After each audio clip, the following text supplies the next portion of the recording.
कहानी की शुरुआत में हम लोग यूजिन जो कि इस कहानी का हीरो है उसे बहुत ही इंजर्ड कंडीशन में देखते हैं।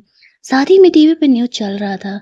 शहर के प्रिंस जो कि अब गायब हो चुका है, पूरी पुलिस उसे ढूंढ रही है। कुछ गुंडे यूजिन के पीछे पड़े हुए थे। वो उनसे अपनी जान बचाते हुए वहां से निकल रहा था। वहीं दूसरी तरफ हम लोग एक होटल का सीन देखते हैं, जहां पर कि यूजिन का अंकल होटल में एंट्री लेता है। कहानी की हीरोइन को अपना महंगा वाला यूज किया हुआ बोतल फेंकने के लिए दे देता है। नियान इस होटल में हेल्पर का काम किया करती थी। वो अमीर लोगों से बोतल्स कलेक्ट करके उन्हें सेल करती थी, जिससे कि उसे कुछ पैसे मिल जाया करते थे। और जो उसके साथ काम करने वाली थी, उसे नियान के लिए बहुत ही बुरा लगता है, क्योंकि वो ये सब कुछ काम कर रही थी। आज भी वो यही कर रही थी। और भी सारे बोतल्स को लेकर के वो उन्हें फेंकने के लिए जाती है अपना काम खत्म करके। लेकिन जैसे ही वो थोड़ा आगे बढ़ती है, तभी वहां पर देखती है कि एक आदमी गलती से उसके स्कूटी के आगे आ गया है। वो कोई और नहीं, इस कहानी का हीरो यूजिन ही था। यूजिन से वो टकराती है तो नियान को ऐसा लगता है कि यूजिन की ये हालत उसकी वजह से हुई है। अब वो उसे ऐसे कंडीशन में इट्स ऑब्वियस की छोड़ करके नहीं जा सकती थी, लेकिन यूजिन को उसे हॉस्पिटल तक लेके जाने के पैसे नहीं थे। वो देखती है कि उसे सिर्फ ऊपर-ऊपर फिजिकल इंजरीज हुई हैं, तो वो उसे लेकर के अपने घर जाने का डिसाइड करती है फर्स्ट एड करने के लिए, ताकि वो उसका टेक केयर करके उसे अपने घर भेज सके। जितने पैसे बोतल सेल करके उसे मिले थे, उन पैसों को लेकर के कुछ फर्स्ट एड की चीज़ें खरीदती है और फिर यूजिन को लेकर के वो अपने घर जाती है। आज की बोतल्स वो वहीं कॉर्नर में फेंक देती है, क्योंकि यूजिन को ट्रीटमेंट देना ज़्यादा ज़रूरी था। वहीं दूसरी तरफ यूजिन का अंकल उसे हर जगह ढूंढने के लिए बोल रहा था। वो विलन था। वो यूजिन को जान से मारने के लिए गुंडे भेजा हुआ था। उसे वीडियो तो मिलता है, लेकिन वीडियो में नियान क्लियरली नहीं दिख रही थी, जिस वजह से कि वो उसे पहचान पाता किस लड़की ने यूजिन को लेकर के वहां से गए हुए हैं। अब दूसरे सीन में हम लोग नियान के घर का सीन देखते हैं, जहाँ पर कि वो यूजिन की आइडेंटिटी को जाने बिना उसका फर्स्ट एड कर रही थी। वो बेहोश था। वो सोचती है, यार मेरे लाइफ में तो वैसे भी कभी कोई मस्त बंदा आया नहीं है।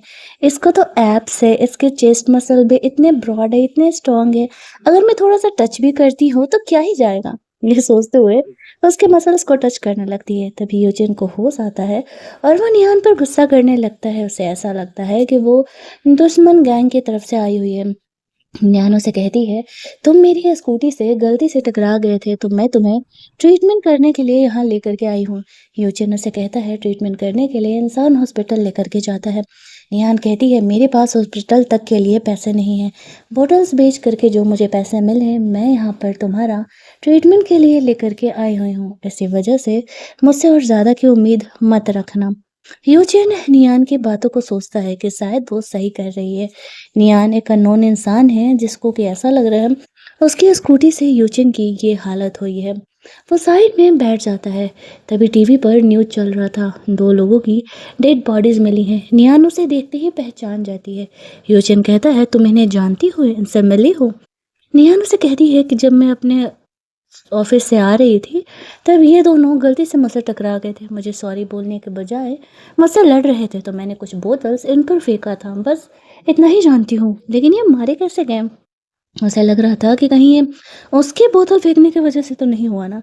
यूचन कहता है, इन्हें गोली लगा है। कम ऑन, इतना सेंस तो तुम्हारे पास होगा ही।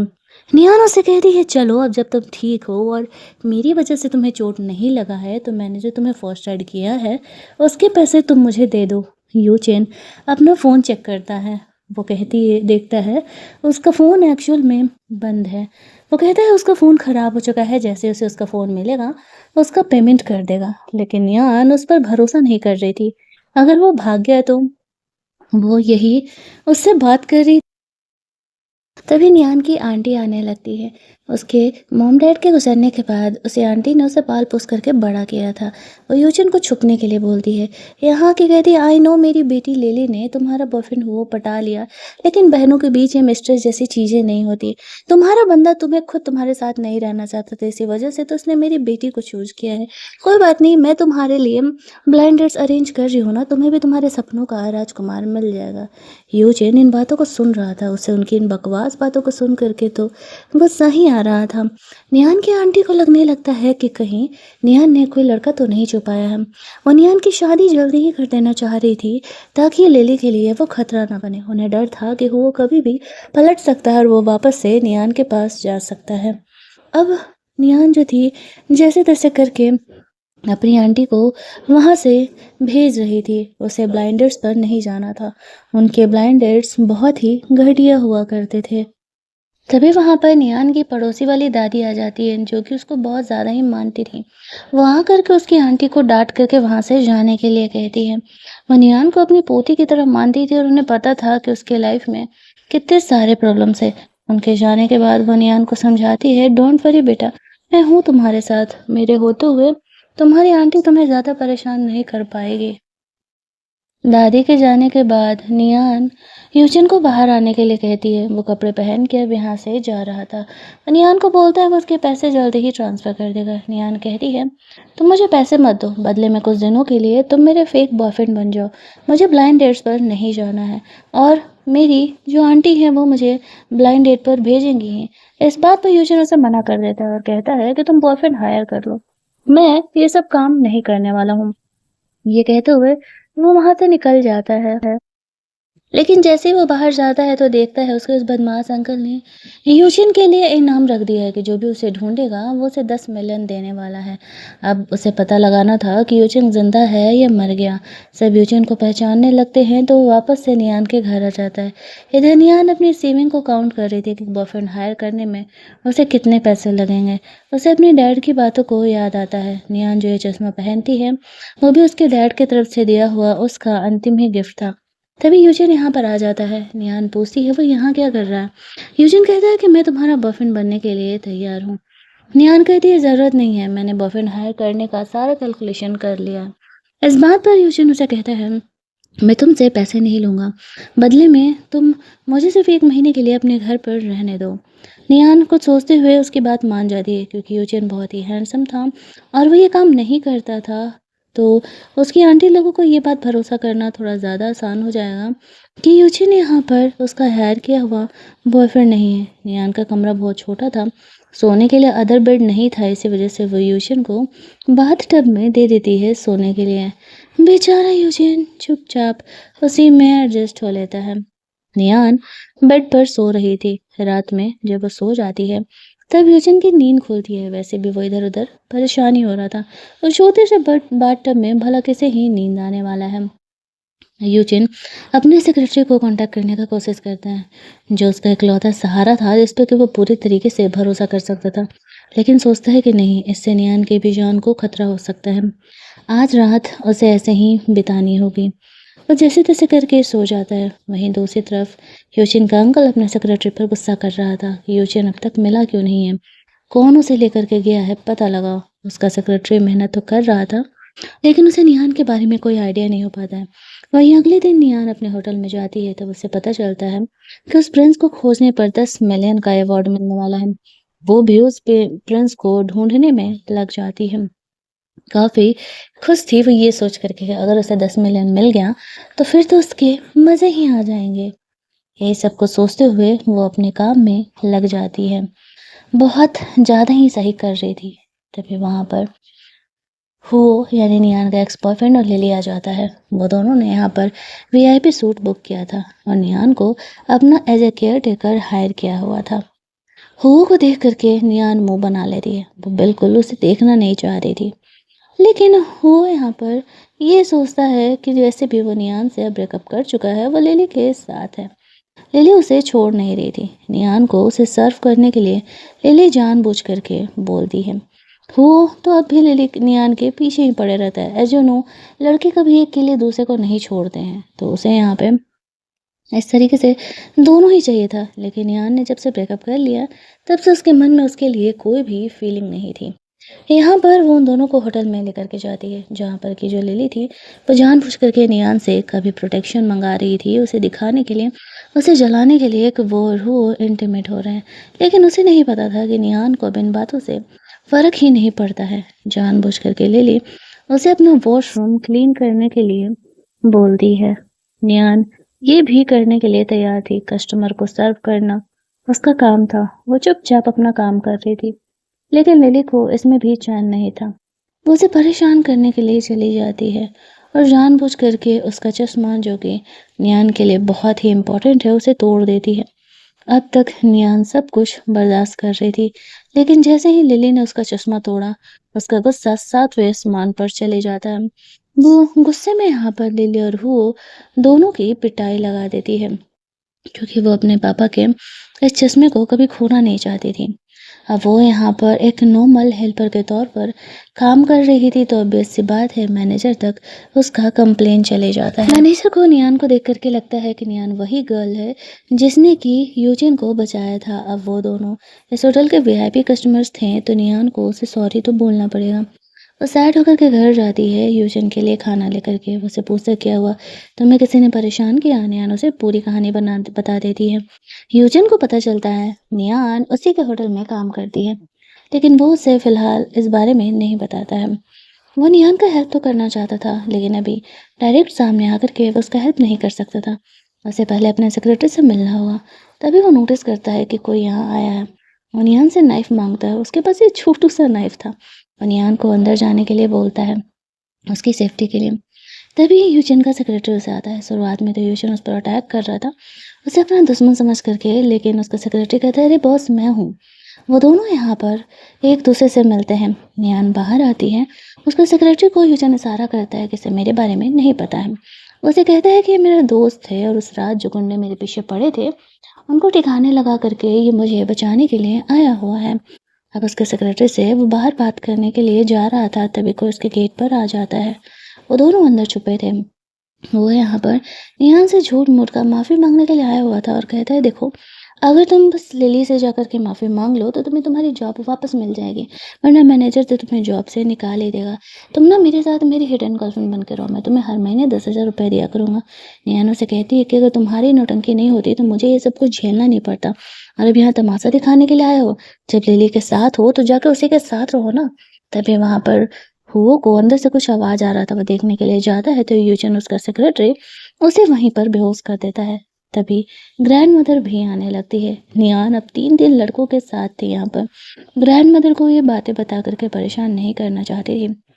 वो तीनों अंदर ही छुपे हुए थे। ग्रैंडमदर से बात-वात करके जैसे-तैसे करके वो उन्हें बाहर लेकर के जाती है, ताकि वो लोग यहाँ पर निकल सकें। अब हुओ के बारे में यूचिन को सब कुछ पता था। वो अपने सेक्रेटरी को ऑर्डर देता है तुम्हें क्या करना है वो तो तुम्हें पता है। वहीं दूसरी तरफ हम लोग देखते हैं कि यूजिन के अंकल के सेक्रेटरी नियान पर नजर रखा हुआ था कि आखिरकार वो गई कहाँ। यूजिन के सेक्रेटरी ने नियान जैसे सेम लड़की को बाहर भेज दिया था। तभी वहां पर यूजिन के अंकल को पता चलता है कि एक डेड बॉडी मिली है, जो कि चांसेस है कि वो यूजिन की हो सकती है। सबके जाने के बाद यहाँ पर यूजिन पूछती है अरे वो कहाँ गया। तो यूजिन बताता है डोंट वरी, उसे मेरे फ्रेंड ने ठिकाने लगा दिया है। अब नियान को इस ठिकाने लगाने बात का मतलब नहीं पता था। हम लोग देखते हैं कि उन लोगों ने हुओ को डस्टबिन में बंद कर दिया। अगले दिन लोग उसकी फोटो वीडियोस ले रहे थे। जब वो डस्टबिन में मिलता है तो आफ्टर दैट उसकी काफी बेइज्जती होती है और वो चुपचाप उठ करके वहां से चले जाता है। यूजिन नियान को बताता है डोंट वरी, मैंने बहुत ही सही समय पे ठिकाना लगाया। तभी होटल वालों की तरफ से उसे कॉल आता है और लोग नियान को जॉब नहीं निकाल रहे थे, साथ ही मुझे कंपनसेशन भी दे रहे थे। नियान को समझ नहीं आता है कि आज ये होटल वालों को क्या हो गया है। ये सब कुछ यूजिन का किया हुआ था। इधर दूसरी तरफ यूजिन के अंकल को लगने लगता है कि यूजिन अब इस दुनिया में नहीं है। डेड बॉडी ने यूजिन के ही कपड़े पहने हुए थे और सेम वॉच भी पहना हुआ था, तो वो बहुत ही खुश हो जाता है। जो प्लान उसने बनाया था वो पूरी तरीके से कंप्लीट हो चुका है। वहीं दूसरी तरफ नियान यूजिन को बाहर शॉपिंग करने के लिए लेकर के जाती है। यूजिन उसे कहता है तुम घर चलो, मेरा फ्रेंड मुझसे मिलने के लिए आया है, तो मैं उससे बात करके आता हूँ। जाने से पहले निहान यूजिन को कुछ पैसे दे करके जाती है और कहती है खर्चा वर्चा कर लेना। यूजिन सोचता है लाइफ में पहली बार किसी लड़की ने उसे पैसे दिए हैं। सारे तो आज तक सिर्फ उससे पैसे लेना ही जानते थे। वो खुश होकर वहां से घर निकल जाती है। वहीं दूसरी तरफ निहान की आंटी निहान को एक लड़के के साथ देखती है, तो वो सोच रही होती है कि ये आखिरकार निहान को कौन लड़का मिल गया, उसे जल्दी से रास्ते से हटाना होगा। निहान यहाँ पर घर पर खाना बना रही थी। तभी वहाँ पर उसके घर पर कोई नॉक करता है। देखने के लिए जाती है तो उसकी आंटी ने उसके लिए ब्लाइंड डेट यहाँ घर पे लेकर के आया हुआ था। वहीं दूसरी तरफ जो यूजिन था वो अपने अंकल के इंटरव्यू को देख रहा था। अब वो यूजिन का जगह लेने का प्लान कर रहा था। उसका सेक्रेटरी यूजिन से मिलता है। यूजिन वहाँ से निकल जाता है। दूसरी तरफ हम लोग निहान को देखते हैं। उसकी आंटी उसे कहती है कि ये अच्छा है, तुम्हारे लिए सही है। तुम यहाँ पर थोड़ा-सा इससे रिश्ते आगे बढ़ाने का बात करो। निहान भड़क करके उनसे लड़ने-झगड़ने लगती है। वो लोग यहाँ पर निहान को परेशान करने लगते हैं। तब यूजिन यहाँ पर घर पहुँचता है। उसे कमरे से आवाज़ें आ रही थी, वो जल्दी-जल्दी घर में अंदर जाता है। देखता है निहान ने उन दोनों को सबक सिखाया है। यूजिन को यहाँ देख कर के उसकी आंटी कहने लगती है कि तुमने कौन से लड़के को पटा लिया। निहान उसे कहती है कि ये उसका पर्सनल लाइफ है और वो देख लेगी, आपको इस बात की फिक्र करने की ज़रूरत नहीं है। वो दोनों वहाँ से निकल जाते हैं। निहान अपनी बदमाश आंटी के बारे में यूजिन को बता रही थी। वो ऐसे ही करती रहती है। यूजुअली से कहता है, "कोई बात नहीं, अब मैं आ गया हूँ ना और उन्हें पता है कि मैं तुम्हारा बॉयफ्रेंड हूँ, तो वो अब तुम्हें परेशान नहीं करेगी।" वो काफ़ी इमोशनल थी, तो यूजुअल उसे अपने एब्स टच करने के लिए देता है क्योंकि उसे पता था कि नियान उसके चेस्ट मसल छू करके पिछली बार कितनी हैप्पी फील कर रही थी। तभी नियान नोटिस करती है, उसके शोल्डर के चोट से वापस से ब्लड निकलने लगा है, तो वो जल्दी-जल्दी यूजिन को फोर्स करने के लिए कमरे में लेकर के जाती है। फर्स्ट एड करने के चक्कर में वो उसके लैब में बैठ करके उसे दवा लगाने लगी थी। ये बहुत ही ऑकवर्ड था, बेचारा यूजिन कैसे-कैसे करके सिचुएशन को सँभाल रहा था। तभी वहाँ पर गलती से नेहान की पड़ोसी दादी आ जाती है और यहाँ आते ही वो उन दोनों को पिटाई करने लगती है। नेहान ने नया बॉयफ्रेंड बनाया था, ये बात उसकी दादी ने बताया नहीं था। वो यूजिन को प्रोटेक्शन देते हुए कहती है कि तुम दोनों यंग हो, थोड़ा सेफ्टी के साथ रोमांस करना। नेहान को ये बात पता नहीं था। निहान कहती है कि अभी वो यूजिन से कुछ दिन पहले ही मिली है और हाँ, उसे उससे प्यार हो गया है। इसी वजह से उसने यूजिन को अपना बॉयफ्रेंड बना लिया है। और उसकी ग्रैंडमदर ये बात सुनकर के थोड़ा-सा खुश होती हैं कि वो हो से मूव ऑन कर चुकी है। यूजिन निहान को नहीं दिखाता है ग्रैंडमदर ने जो कुछ उसे पॉलीथीन में दिया था। इधर यूजिन निहान की आंटी जाकर के लिली को बता रही थी कि निहान ने बॉयफ्रेंड बना लिया है। लिली कहती है कोई बात नहीं, वो वैसे भी मुझसे अमीर बॉयफ्रेंड वो कहाँ से ही ढूंढ पाएगी। मैं जल्दी ही वो से शादी करने का कोशिश करती हूँ। रात में जब यूजिन और निहान खाना खा रहे थे तो वो नोटिस करता है कि निहान यहाँ पर मीट के पीसेस नहीं खा रही है। वो उसे नॉनवेज ऑफर करते हुए कहता है कि तुम भी साथ में खाओ, तुम्हारा भी खाना ज़रूरी है। अनियान का एक्चुअल में फ़िक्र कर रहा था। वहीं दूसरी तरफ हम लोग देखते हैं कि यूजिन का जो अंकल था, वो अब अपने डैड को फ़ोर्स कर रहा था कि वो उसे जो भी प्रॉपर्टी है उसे ट्रांसफ़र कर दे क्योंकि यूजिन अब इस दुनिया में नहीं है और वो ऐसा बिल्कुल भी करना नहीं चाह रहे थे। अगले दिन नियान यूजिन के साथ बाहर जाती है जहाँ पर कि नियान को एक ड्रेस पसंद आता है। यूजिन नियान को कहता है ठीक है तुम घर पहुँचो, मैं थोड़ी देर में आता हूँ। उसके जाते उसका सेक्रेटरी आता है यूजिन के ड्रेस पर, वो हंस रहा था। यूजिन को वो यूजिन उसे नियान का चश्मा देकर के रिपेयर कराने के लिए बोलता है और साथ ही में नियान के लिए ये ड्रेस भी बाई करने के लिए बोलता है। वो लोग उसके अंकल के हर मूव पर नज़र रखे हुए थे। इधर निहान भी यूजिन के लिए एक ड्रेस खरीदने के लिए गई हुई थी क्योंकि लड़कों के कपड़े तो ऑब्वियसली निहान के पास थे नहीं। तभी वहाँ पर वो और लिली भी आ जाते हैं। लिली यहाँ पर निहान का इंसल्ट करने लगती है कि उसके पास इतने पैसे कहाँ हैं जो वो इतने महंगे कपड़े खरीद सकती है। निहान उसे इग्नोर करके वहाँ से जाने लगती है तो वो लोग उसे परेशान करने लगते हैं और जो ड्रेस उसने चेक करने के लिए टच किया था उसे उसके लिए पेमेंट करने के लिए बोलते हैं। निहान इस चीज़ के खिलाफ थी। तभी वहाँ पर यूजिन आ जाता है। जो शॉप का मैनेजर था वो तो यूजिन की आइडेंटिटी को पहचानता था। वो आते ही उससे माफ़ी मांगने लगता है और बोलने लगता है कि अरे सॉरी सॉरी, हमें नहीं पता था कि आप यहाँ आए हुए हो और लिली को शॉप से बाहर निकाल दिया जाता है। साथ ही में उस हेल्पर को भी जो कि नियान का इंसल्ट कर रही थी। यूजिन का सेक्रेटरी कहता है कि शॉप मेरा है और जो भी तुम्हें मेंटली प्रॉब्लम हुआ है उसके लिए हमें कंपनसेशन के लिए तुम्हें चेक दे रहे हैं। नियान सोचती है वाओ, मैं तो अमीर हो गई। वो यूजिन और उसके सेक्रेटरी के लिए आइसक्रीम खरीदती है और तीनों एक अच्छे दोस्त की तरह साथ में बैठ करके खाते हैं। यूजिन ने ये लाइफ कभी नहीं जी थी, इसी वजह से ये सब कुछ उसे काफ़ी एक्साइटिंग लग रहा था। वहीं दूसरी तरफ हो, लिली और उस हेल्पर तीनों को डस्टबिन में डाल दिया गया था, जहाँ पर कि अब उनका काफ़ी इंसल्ट हो रहा था। निहान यूजिन के साथ घर जाती है, वो उसके लिए लाया हुआ उसे ड्रेस देता है। वो ड्रेस निहान को पहन करके आने के लिए बोलता है। जब वो ये ड्रेस पहन करके आती है तब यूजिन निहान को उसका स्पेक्स देता है। वो काफ़ी इमोशनल हो जाती है। वो बताती है कि एक्चुअल में वो उसके फादर की तरफ से दिया गया इकलौता निशानी था, जो कि यहाँ पर उसके लिए काफ़ी इम्पोर्टेंट था। और वो चश्मा देख करके वो बहुत ही खुश हो जाती है। साथ ही में यहाँ पर यूजिन जो है वो निहान को उसका ड्रेस पहनने में हेल्प करता है। तभी वहाँ पर उसे उसके क्लासमेट्स का कॉल आता है और कल वो लोग उसे क्लास यूनियन में बुला रहे थे। वैसे तो नियान जाना नहीं चाहती थी, क्योंकि उसे पता था कि वो लोग उसका इंसल्ट ही करेंगे, लेकिन यूजिन उसे बोलता है कि नहीं, तुम्हें जाना चाहिए, क्योंकि वो अब यहाँ पर नियान को अपनी असली आइडेंटिटी बताने का सोच रहा था। अगले दिन नियान अपने क्लासमेट्स के साथ जाती है, जहाँ पर कि लिली हो के साथ आई हुई थी। अब हो बहुत अमीर था, तो सब उसे बहुत ज़्यादा ही भाव दे रहे थे, लेकिन नियान को इन बातों से कोई फ़र्क नहीं पड़ रहा था। वो चुपचाप अपने दोस्तों के साथ जाकर के बैठती है। सारे यहाँ पर नियान का मजाक उड़ाने लगते हैं। उसका तो कोई बॉयफ्रेंड अभी तक नहीं बना है। तभी यूजिन नियान के सपोर्ट में आ जाता है। अब तक किसी को असली आइडेंटिटी के बारे में पता नहीं था। यूजिन वहाँ पर अपने सेक्रेटरी के साथ आता है और सबको अपनी असली आइडेंटिटी बताता है। सारे शॉक हो जाते हैं। बाहर जाने पर नियान यूजिन से पूछती है, क्या वो सच में वही प्रिंस है जिसे कि पूरा शहर ढूंढ रहा है? इस बात पर यूजिन से कहता है, हाँ, एक्चुअल में जब मैं तुमसे मिला तब तुम्हें ये बातें बताना सेफ नहीं था, इसी वजह से मैंने तुम्हें ये बातें नहीं बताई। निहान यहाँ पर ये बात सुन करके काफ़ी खुश हो जाती है और कहती है, तब तो मेरे 10 मिलियन तुम ही मेरे साथ हो। वो उसके अंकल को कॉल करने लगती है। यूजिन उसे रोकते हुए समझाता है, मेरे अंकल ने ये ट्रिक चाल चला है, वो ही मुझे मारने के लिए गुंडे भेजे थे, इसी वजह से गुंडे मेरे पीछे पड़े हुए थे। वो उसे 10 मिलियन दे देगा, लेकिन जब तक वो अपनी आइडेंटिटी बाहर नहीं ला रहा है तब तक वो ये बात किसी को नहीं बताएगी। नियान इस बात को मान जाती है। योचे नियान को साथ में लंच करने के लिए लेके जाता है।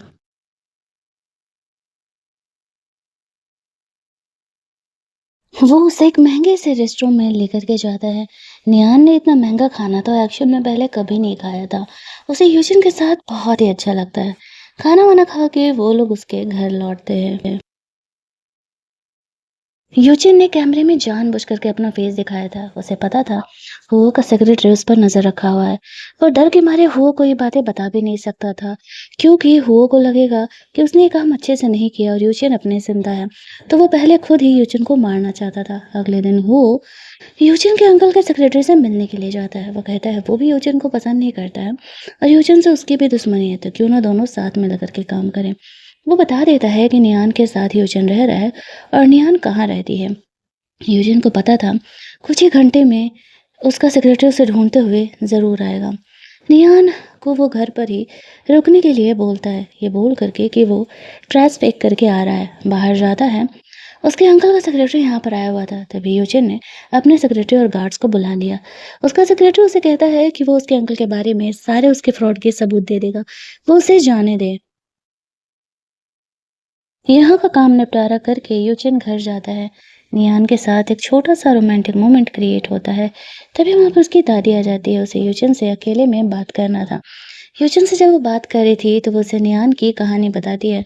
बताती है कि वो बेचारी ने कितना कुछ झेला है और वो यहाँ पर उसे कभी भी हर्ट होते हुए नहीं देख सकती है। इसी वजह से वो यूजिन से उम्मीद करेगी कि यूजिन भी उसे हर्ट ना करे।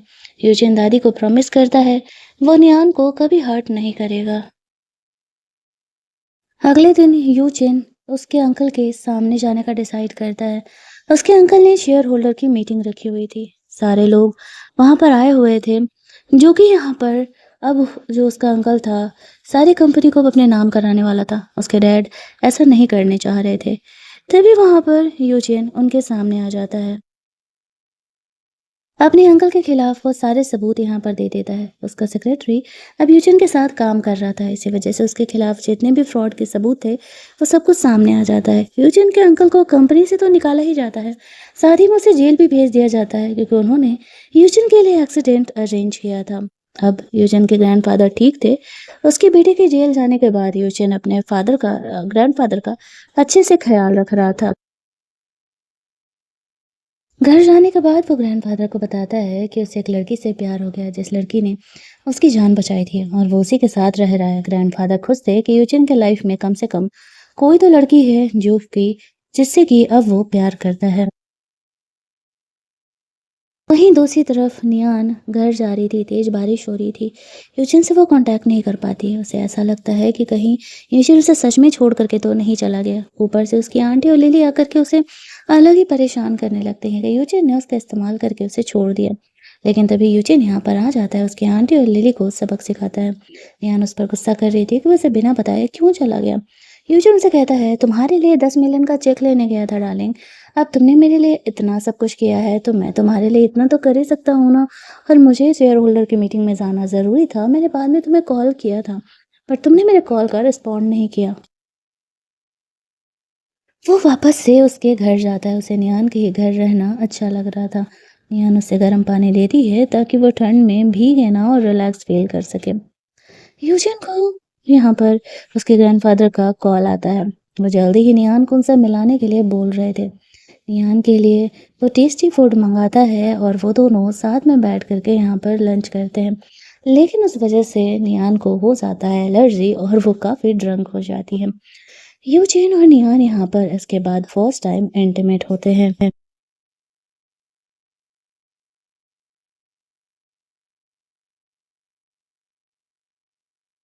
अगली सुबह जब वो जगती है तो वो सोचती है कि यूजिन का उसने इस्तेमाल किया है। अब यूजिन ने जो 10 मिलियन चेक उसे दिए थे वो यूजिन को लौटाते हुए वहाँ से निकल जाती है।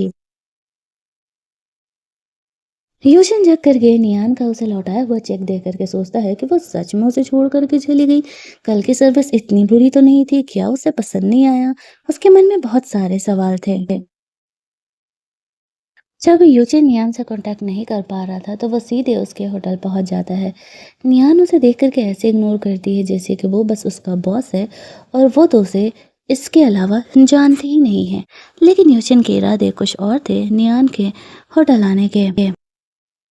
तभी नियान यहाँ पर एक लेडी को देखती है जो कि उसे उसकी माँ की तरह देखती है। वो उसे मॉम कह के बोलने भी जाती है, लेकिन वो लेडी नियान को पहचानने से मना कर देती है। वो असल में नियान की माँ थी जो कि बचपन में उसे छोड़ करके उसके डैड को छोड़ करके एक अमीर इंसान के साथ अफेयर करके वहाँ से चली गई थी। भले उस घर में उसे कोई इज्जत नहीं था। उसकी सौतेली बेटी उसे नौकरानी की तरह ट्रीट करती थी। सौतेली बेटी का नाम था जिजी जो कि यूचिन से शादी करना चाहती थी। वो यूचिन से मिलने के लिए यहाँ पर आई हुई थी।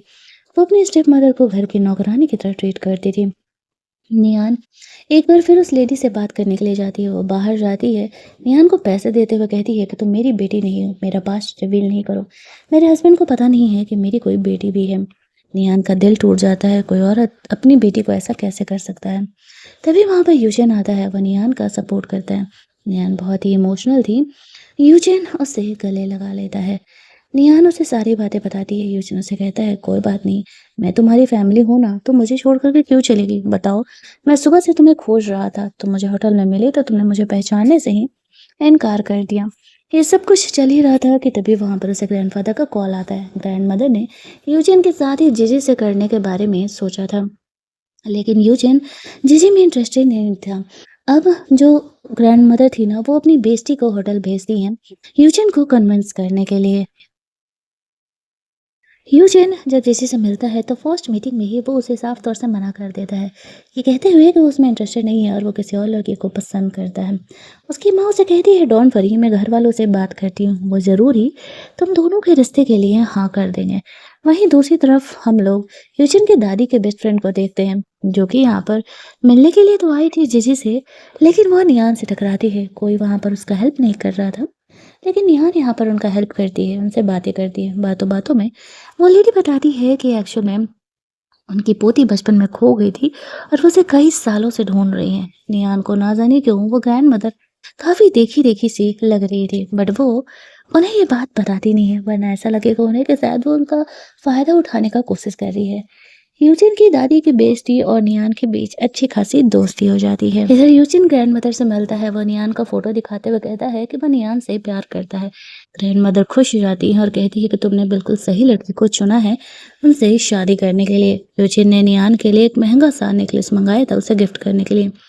वो अपनी बेइज्जती को खोल करके कहती है यूजिन जिस लड़की से प्यार करता है वो परफेक्ट है। उसके अलावा यूजिन के लिए अच्छी लड़की इस जन्म में नहीं मिल सकती है। अब ह्यूचन की ग्रैंडमदर अपनी बेटी की बात मान जाती है, ये सोचते हुए कि वो गलत डिसीजन तो कभी नहीं देगी। लेकिन जीजी हार मानने वाली नहीं थी। वहीं दूसरी तरफ ह्यूचन नियान के लिए वो महंगा सा नेकलेस मंगाता है, उसे अपने हाथों से पहनाता है। नियान को नहीं पता था कि ये नेकलेस एक्चुअल में कितना महंगा है। वो उसे कहता है कि अभी एक पार्टी होने वाली है, इस पार्टी के बाद वो अपनी फैमिली वालों से नियान को मिलने के लिए लेकर के जाएगा और उसे ऑफिशियल उसकी गर्लफ्रेंड उसे अनाउंस करेगा। निहान को इस चीज़ से कोई प्रॉब्लम नहीं था फैमिली वाले से मिलने का। तभी यूजिन को कॉल आता है और उसे ऑफिस के काम से वहाँ से जाना पड़ता है। निहान अपना होटल के काम में लग जाती है। वहाँ पर जीजी भी आई हुई थी और यूजिन की ग्रैंडमदर की बेस्टी भी आई हुई थी। सारे लोग यहाँ पर जमा होते हैं, लेकिन जब वो निहान की माँ को देखती है तब वो असल में निहान की दादी निकलती है। उसके बेटे ने लव मैरिज किया था, लेकिन ये बात निहान की माँ को कभी पता नहीं था कि उसका पति इतना ज़्यादा वाला अमीर है। अब जब उसे पता चलता है कि इतना ज़्यादा वाला उसका पति अमीर था, तब उसे छोड़ने का दुख होता है। तब तक यूजिन भी यहाँ पर आ चुका था, क्योंकि जीजी निहान को वो नेकलेस चोरी करने का इल्ज़ाम लगा रही थी। यूजिन यहाँ पर आकर के निहान का सपोर्ट करता और कहता है कि यही मेरी गर्लफ्रेंड है, मैंने इसे अपने हाथों से ये नेकलेस गिफ्ट किया है। जीजी का मुंह ही बन जाता है, क्योंकि कोई अब तो उसका चांस ही नहीं था। जो ह्यूजन की ग्रैंडमदर थी वो ऑब्वियसली अपनी बेटी का ही बात मानने वाली थी, और ये तो उसकी बेटी की ही पोती निकली थी, तो किसी और से शादी कराने का तो कोई चांस ही नहीं था। यहाँ पर फाइनली ह्यूजन और नियान दोनों शादी कर लेते हैं। कहानी हमारी यहाँ पर एक हैप्पी एंडिंग के साथ एंड होती है।